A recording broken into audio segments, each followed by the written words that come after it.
আতশবাজি, সঙ্গীত ও ঐতিহ্যবাহী আয়োজনে নতুন বছর 2026কে স্বাগত জানিয়েছে বিশ্বের বিভিন্ন দেশ।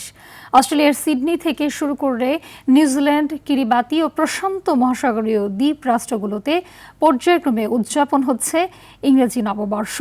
কেউ আতশবাজিতে, কেউ সঙ্গীতে, কেউ বা পারিবারিক আয়োজনে বরণ করছে নতুন বছর।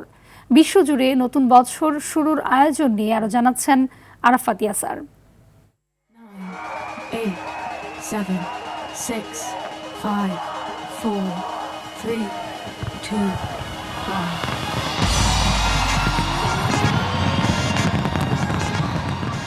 2025কে বিদায় জানিয়ে আগমন হলো নতুন বছর 2026-এর। সময়ের ঘড়িতে আরেকটি অধ্যায় যুক্ত হওয়ার সঙ্গে সঙ্গে আনন্দ আর উৎসবে মেতে ওঠে বিশ্ব।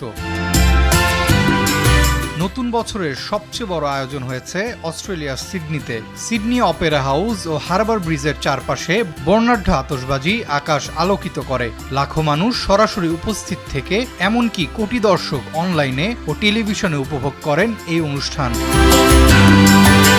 এর আগে নতুন বছর শুরু হয় নিউজিল্যান্ডে। স্থানীয় সময় মধ্যরাতে গ্রিনিচ মান সময় রাত 11টায় রাজধানী অকল্যান্ডের আকাশ রঙিন হয়ে ওঠে আতশবাজিতে। ওয়ানাকা শহরে রিদম অ্যান্ড আলপস উৎসবে হাজারো মানুষ সঙ্গীতের তালে তালে নববর্ষ বরণ করেছেন।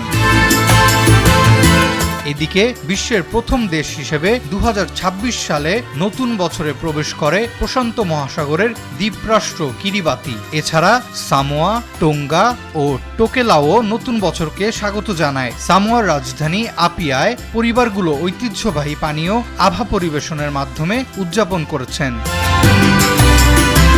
বিশ্ব নেতাদের আশা, নতুন বছর হয়ে উঠবে শান্তি, সমৃদ্ধি ও সহযোগিতার বছর, যেখানে প্রতিটি মানুষের জন্য থাকবে সুখ ও নিরাপত্তা। আরাফাত ইয়াসার, RTV।